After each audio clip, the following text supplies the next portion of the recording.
السلام علیکم ورحمۃ اللہ وبرکاتہ۔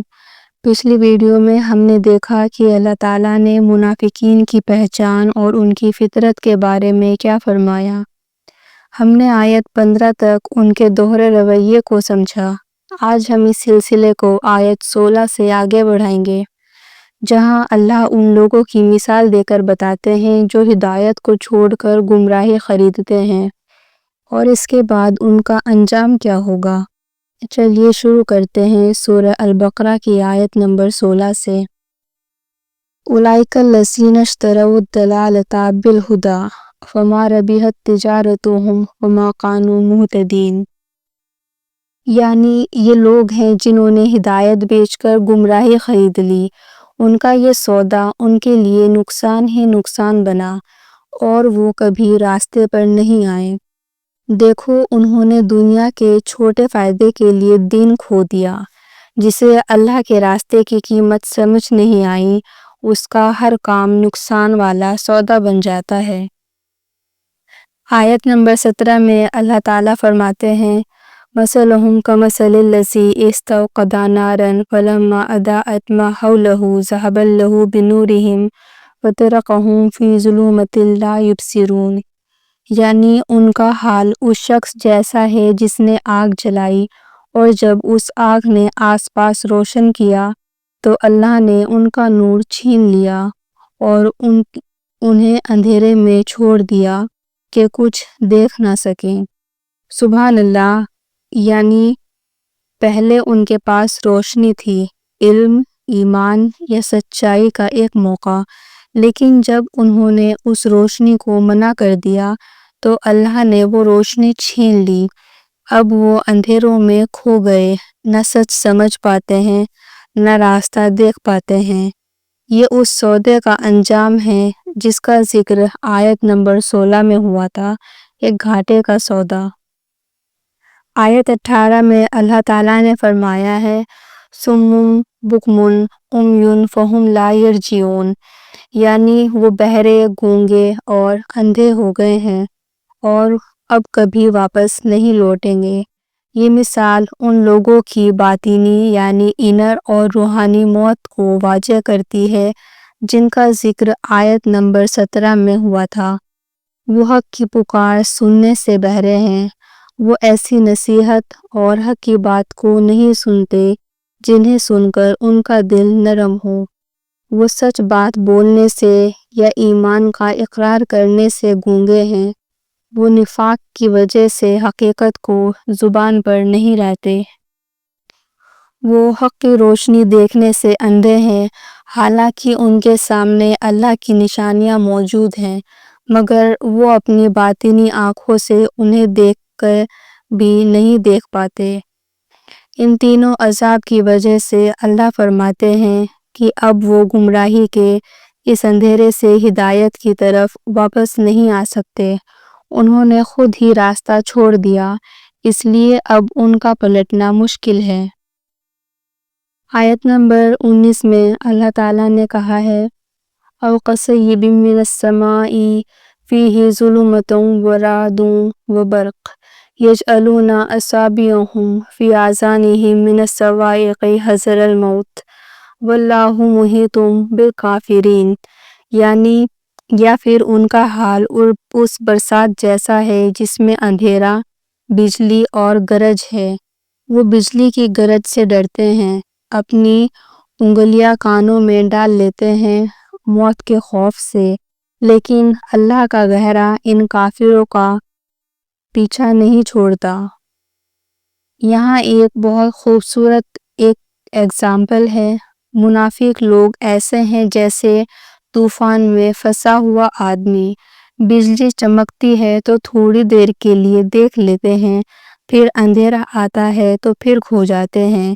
یعنی کبھی انہیں سچ سمجھ آتا ہے اور پھر اپنی دھوکے بازی میں پھر سے اندھیرے میں چلے جاتے ہیں۔ آیت نمبر 20 میں اللہ تعالیٰ نے فرمایا ہے، يَكَادُ الْبَرْقُ يَخْطَفُ أَبْصَارَهُمْ كُلَّمَا أَضَاءَ لَهُمْ مَشَوْا فِيهِ وَإِذَا أَظْلَمَ عَلَيْهِمْ قَامُوا وَلَوْ شَاءَ اللَّهُ لَذَهَبَ بِسَمْعِهِمْ وأبصارهم إن الله على كل شيء قدير۔ اور بجلی لگ بھگ ان کی روشنی چھین لیتی ہے۔ جب بھی بجلی چمکتی ہے وہ اس کے نور میں چلتے ہیں، جب اندھیرا چھا جاتا ہے تو رک جاتے ہیں۔ اگر اللہ چاہے تو ان کی آنکھوں اور کانوں دونوں کو چھین لے۔ نشاندہ اللہ ہر چیز پر قادر ہے، یعنی یہ لوگ صرف تب چلتے ہیں جب تھوڑی روشنی ملتی ہے، مطلب جب انہیں دین سے تھوڑا فائدہ نظر آتا ہے تو وہ ایمان کا دکھاوا کرتے ہیں، لیکن جب مشکل یا اندھیرا آتا ہے تو وہ رک جاتے ہیں، اللہ سے منہ موڑ لیتے ہیں۔ یہی نفاق ہے، دکھاوا ہے۔ روشنی ملنے پر ساتھ رہنا، اندھیرا آنے پر دور ہو جانا، اور اللہ چاہے تو ان سے سب کچھ چھین سکتا ہے، کیونکہ ہر قدرت اسی کے ہاتھ میں ہے۔ آیت نمبر 21 میں فرمایا ہے، یا ایھا الناس اعبدوا ربکم الذی خلقکم والذین من قبلکم لعلکم تتقون۔ اے لوگو، اپنے رب کی عبادت کرو جس نے تمہیں اور تم سے پہلے لوگوں کو پیدا کیا تاکہ تم پرہیزگار بنو۔ سبحان اللہ! یہاں اللہ سب انسانوں کو بلا رہے ہیں میری عبادت، کیونکہ میں تمہارا خالق ہوں۔ عبادت کا مطلب صرف نماز نہیں، بلکہ پوری زندگی کو اللہ کے حکم کے مطابق جینا۔ جب بندہ صرف اپنے رب کے لیے جیتا ہے تبھی وہ تقوی والا بنتا ہے، جو ہر غلط کام سے بچتا ہے، کیونکہ اسے یاد رہتا ہے کہ میرا رب مجھے دیکھ رہا ہے۔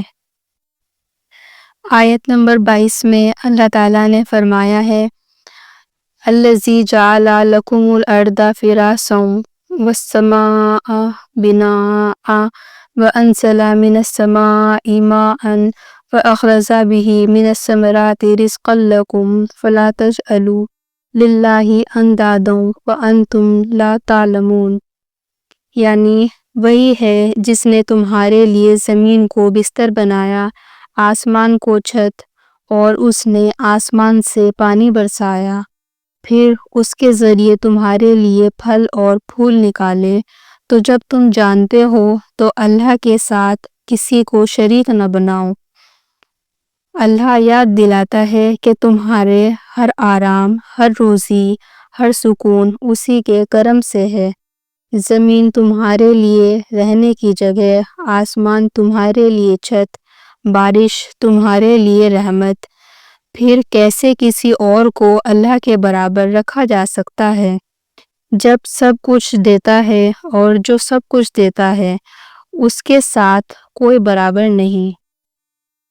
آیت نمبر 23 میں اللہ تعالیٰ فرماتے ہیں، وَإِن كُنتُمْ فِي رَيْبٍ مِّمَّا نَزَّلْنَا عَلَىٰ عَبْدِنَا فَأْتُوا بِسُورَةٍ مِّن مِّثْلِهِ وَادْعُوا شُهَدَاءَكُم مِّن دُونِ اللَّهِ إِن كُنتُمْ صَادِقِينَ۔ یعنی اور اگر تمہیں شک ہے اس کتاب پر جو ہم نے اپنے بندے محمد صلی اللہ علیہ وسلم پر نازل کی ہے، تو ایک سورہ ایسی ہی لے آؤ اور اپنے ساتھ سب مددگار بلا لو اور تم سچے ہو جاؤ۔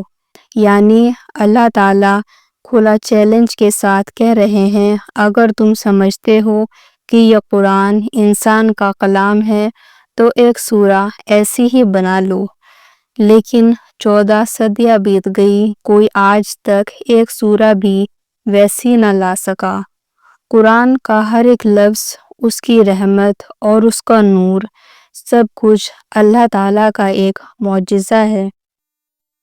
اور پھر اس کے بعد آیت نمبر 24 میں کہا گیا ہے کہ فَإِن لَّمْ تَفْعَلُوا وَلَن تَفْعَلُوا فَاتَّقُوا نَارَ الَّتِي وَقُودُهَا النَّاسُ وَالْحِجَارَةُ أُعِدَّتْ لِلْكَافِرِينَ۔ پر اگر تم ایسا کر نہ سکو اور تم کبھی نہیں کر سکتے تو بچ جاؤ اس آگ سے جس کا ایندھن انسان اور پتھر ہیں، جو کافروں کے لیے تیار کی گئی ہے۔ سبحان اللہ! یہاں اللہ تعالیٰ نے قرآن کی چنوتی کو پورا کر دیا۔ اگر تم سوچتے ہو یہ اللہ کا کلام نہیں تو ایک سورہ لے کر آؤ، اور اگر نہ لا سکو تو تیار ہو جاؤ اس آگ کے لیے جس کا ایندھن لوگ اور پتھر ہوں گے۔ یہ پتھر صرف سنگ نہیں، وہ بت بھی ہوں گے جنہیں لوگ اللہ کے ساتھ شریک بناتے تھے۔ مطلب جو حق سے منہ موڑتے ہیں ان کے لیے دنیا میں تھوڑا سا سکون، لیکن آخرت میں صرف عذاب ہے۔ آیت نمبر 25 میں اللہ تعالیٰ نے فرمایا ہے وَبَشِّرِ الَّذِينَ آمَنُوا وَعَمِلُوا الصَّالِحَاتِ أَنَّ لَهُمْ جَنَّاتٍ تَجْرِي مِن تَحْتِهَا الْأَنْهَارُ كُلَّمَا رُزِقُوا مِنْهَا مِنَ الثَّمَرَاتِ رِزْقًا قَالُوا هَٰذِهِ الَّذِي رُزِقْنَا مِن قَبْلُ وَأَتَوْا بِهِ مُتَشَابِهًا وَلَهُمْ فِيهَا أَزْوَاجٌ مُطَہَّرَةٌ وَلَهُمْ فِيهَا خَالِدُونَ۔ اس کے معنی ہیں اور خوشخبری دو ان لوگوں کو جو ایمان لائے اور نیک عمل کیے، ان کے لیے باغیچے ہیں جن کے نیچے نہریں بہتی ہیں۔ جب انہیں کوئی پھل کھانے کو دیا جائے گا وہ کہیں گے یہی تو پہلے بھی دیا گیا تھا۔ انہیں ملتے جلتے پھل ملیں گے اور ان کے لیے پاک صاف بیویاں ہوں گی اور وہ ہمیشہ اس میں رہیں گے۔ کیا خوبصورت تصویر ہے جنت کی، یہاں ہر چیز نئی بھی ہے اور اپنی بھی لگتی ہے۔ ہر بار جب جنتی لوگ پھل لیں گے اور کہیں گے یہ تو وہی ہے جو پہلے بھی ملا تھا، لیکن اس کا ٹیسٹ، رنگ اور روپ اس سے الگ ہوگا۔ مطلب جنت میں ہر نعمت نئے سکون کے ساتھ ملے گی، اور سب سے خوبصورت انعام پاک بیویاں جہاں نہ نفرت، نہ غم، نہ درد، بس سکون، نور اور ہمیشہ کی زندگی۔ آیت نمبر 24 اس کے بعد 25 اور اب ہم آتے ہیں آیت نمبر 26 پر۔ ان اللہ لا یشتہی ان یضرب مثلا ما بعوضۃ فما فوقها فاما الذین آمنوا فیعلمون انہ الحق من ربہم واما الذین کفروا فیقولون ماذا اراد اللہ بہذا مثلا یضل بہ کثیرا ویہدی بہ کثیرا ما یضل بہ الا الفاسقین۔ یہ آیت ان لوگوں کو جواب دیتی ہے جو اللہ تعالیٰ کی آیتوں پر تنقید کرتے ہیں، خاص کر جب اللہ نے چھوٹی چھوٹی چیزیں جیسے کہ مچھر یا مکھی کی مثال دی۔ اللہ تعالیٰ نے بیان کیا بے شک اللہ تعالیٰ اس بات سے کوئی شرم نہیں کرتا کہ وہ کسی بھی چیز کی مثال دے، چاہے وہ مچھر جیسی چھوٹی ہو یا اس سے بھی چھوٹی۔ خالق یہ واضح کرتے ہیں کہ زمین کی کوئی بھی چیز کتنی بھی حقیر کیوں نہ ہو، اس میں گہرے راز چھپے ہوتے ہیں۔ مثال تو صرف حقیقت کو سمجھنے کا ایک ذریعہ ہے۔ جب اللہ کوئی مثال دیتا ہے تو لوگ کو دو طرح کے ہوتے ہیں جو جواب دیتے ہیں۔ جو لوگ اللہ پر یقین رکھتے ہیں وہ فوراً سمجھ جاتے ہیں اور کہتے ہیں یہ مثال ہمارے پالنے والے کی طرف سے مطلق سچائی ہے، وہ اسے خوشی خوشی قبول کر لیتے ہیں۔ لیکن جن لوگوں نے حق کو جھٹلا دیا ہے وہ مذاق اڑاتے ہوئے سوال کرتے ہیں اللہ کا اس مثال سے کیا مقصد ہے؟ اتنی چھوٹی سی چیز کی مثال کیوں دی گئی؟ وہ مثال میں چھپا سبق نہیں دیکھتے۔ اللہ ان مثالوں کے ذریعے بہت سے لوگوں کو گمراہی میں چھوڑ دیتے ہیں اور بہت سے لوگوں کو ہدایت دے دیتے ہیں، مگر آخر میں یہ بات واضح کی جاتی ہے کہ گمراہی صرف ان لوگوں کو ملتی ہے جو پہلے سے ہی فاسق ہیں، یعنی وہ لوگ جو جان بوجھ کر حکم توڑتے ہیں اور برائی کرتے ہیں۔ اس طرح آیت 26 ہمیں سکھاتی ہے کہ ایمان لانے والے سچائی کو ہر چھوٹی اور بڑی شکل میں پہچان لیتے ہیں۔ جبکہ انکار کرنے والے بہانے ڈھونڈتے رہتے ہیں۔ آیت نمبر 27 میں اللہ تعالیٰ فرماتے ہیں الذین ینقضون عہد اللہ من بعد میثاقہ ویقطعون ما امر اللہ بہ ان یوصل ویفسدون فی الارض اولئک ھم الخاسرون۔ یعنی ایک زمانہ تھا جب لوگوں نے اپنے گروہ کے ساتھ مل کر اپنے بادشاہ یعنی اللہ تعالیٰ سے ایک بہت مضبوط وعدہ کیا تھا۔ یہ وعدہ تھا کہ وہ زندگی کے ہر راستے پر صرف بادشاہ کے حکم پر چلیں گے یعنی اللہ کے حکم پر چلیں گے۔ لیکن جب وہ لوگ دنیا کے بازار میں پہنچے تو ان کے دلوں میں لالچ اور شک پیدا ہو گیا۔ انہوں نے مضبوط عہد جو انہوں نے دل سے کیا تھا اسے ہلکے میں لے لیا اور چکنا چور کر دیا۔ ان کا ایمان کمزور پڑ گیا اور انہوں نے وعدے کی پیروی کرنا چھوڑ دیا۔ اللہ نے انہیں حکم دیا تھا کہ ماں باپ، رشتہ داروں اور دین کے لوگوں سے محبت اور مدد کا تعلق ہمیشہ جوڑ کر رکھنا، لیکن ان لوگوں نے دشمنی اور خود غرضی کی وجہ سے ان سب رشتوں کی ڈوریوں کو کاٹ دیا جن کو اللہ نے جوڑنے کے لیے کہا تھا۔ انہوں نے لوگوں کو ایک دوسرے سے جدا کر دیا۔ ان لوگوں کو اس زمین کی حفاظت کا ذمہ دیا گیا تھا تاکہ وہ یہاں خوشحالی اور امن قائم کریں، مگر انہوں نے اچھے کام کرنے کی بجائے زمین پر ظلم، لڑائی اور برائی کا بازار لگا دیا۔ انہوں نے ہر طرف سے فساد پھیلا دیا۔ اللہ تعالیٰ نے فرمایا ہے کہ جو لوگ یہ تینوں بڑی خطائیں کرتے ہیں وہ لوگ کوئی چھوٹا موٹا نقصان نہیں اٹھاتے بلکہ وہ سب سے بڑے گھاٹے میں ہیں۔ ان کی زندگی کی پوری تجارت خراب ہو گئی اور وہ ناکام ہو کر آخرت میں نقصان اٹھانے والے ہیں۔ آیت نمبر 28 پر آتے ہیں کیف تکفرون باللہ وکنتم امواتا فاحیاکم ثم یمیتکم ثم یحییکم ثم الیہ ترجعون۔ سورہ البقرہ کی 28ویں آیت میں اللہ تعالیٰ انسانوں سے ایک بہت ہی گہرا اور حیرت انگیز سوال کرتے ہیں۔ یہ آیت ان لوگوں کو جھنجھوڑتی ہے جو خالق کا انکار کرتے ہیں جبکہ ثبوت ان کی آنکھوں کے سامنے موجود ہیں۔ اللہ تعالیٰ بیان فرماتے ہیں تم اللہ کا انکار کیسے کرتے ہو؟ اس سوال کے ساتھ ہی اللہ اپنی 4 عظیم نشانیاں پیش کرتے ہیں۔ اللہ یاد دلاتے ہیں کہ ایک وقت تھا جب تم بے جان تھے، تمہارا کوئی وجود نہیں تھا، تم مٹی اور بے جان مادے کی طرح تھے، تم بالکل مردہ تھے۔ پھر اسی خالق نے جس کا تم انکار کرتے ہو تمہیں اس بے جان حالت سے زندگی دی، تمہاری تخلیق کی، تمہیں سانس دی اور تم اس دنیا میں حرکت کرنے لگے۔ یہ ہے خالق کی پہلی دستک تمہاری زندگی پر۔ تمہاری یہ زندگی ہمیشہ نہیں رہے گی، ایک وقت آئے گا جب وہی بادشاہ جس نے تمہیں زندہ کیا تمہیں موت دے گا، تمہاری روح نکال لی جائے گی اور تم دوبارہ مٹی میں مل جاؤ گے۔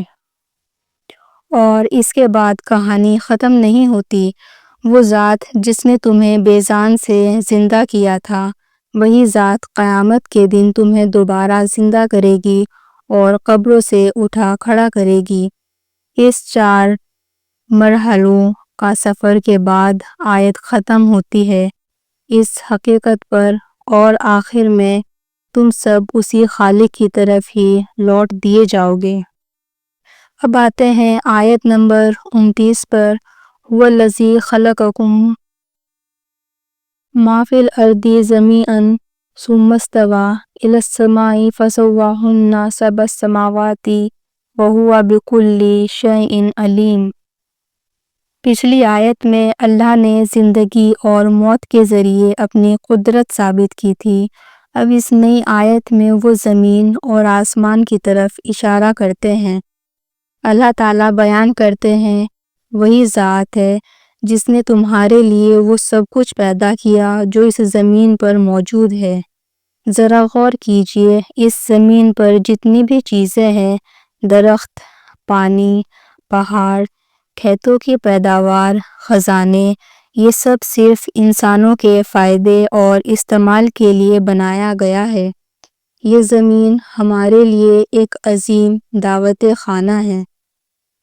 اس کے بعد بادشاہ عالم زمین کے کام کو مکمل کرنے کے بعد آسمانوں کی طرف متوجہ ہوئے۔ پھر وہی ذات آسمان کی طرف متوجہ ہوئی اور اسے ٹھیک طرح سے بنا کر 7 آسمانوں کی شکل دے دی۔ آپ کے اوپر جو یہ وستار ہے جس میں تارے یعنی سٹارز اور ستارے یعنی پلینٹس ہیں، وہ بھی اسی خالق نے مکمل نظام کے ساتھ ترتیب دیا ہے۔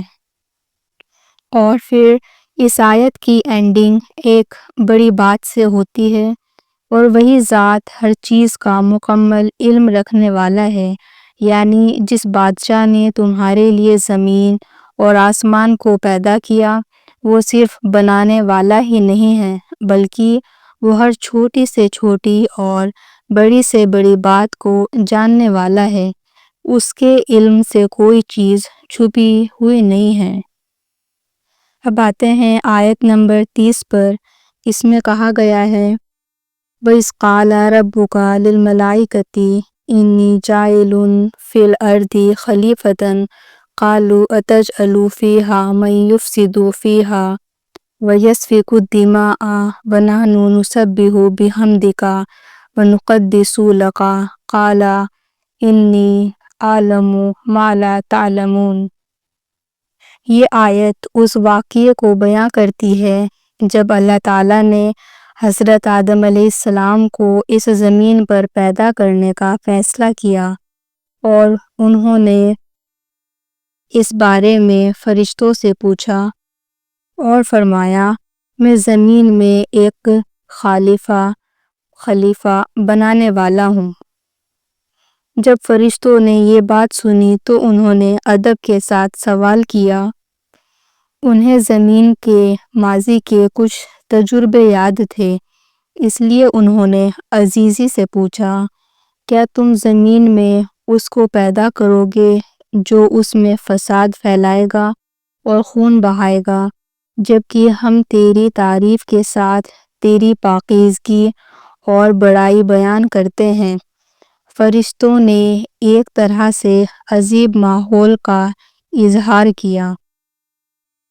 ان کا خیال تھا کہ وہ ہمیشہ عبادت اور پاکیزگی میں مصروف رہتے ہیں، پھر خلیفہ بنانے کی کیا ضرورت ہے؟ فرشتوں کے اس بات کو سن کر اللہ نے ان کا جواب دیا۔ اللہ نے فرمایا جو میں جانتا ہوں وہ تم نہیں جانتے۔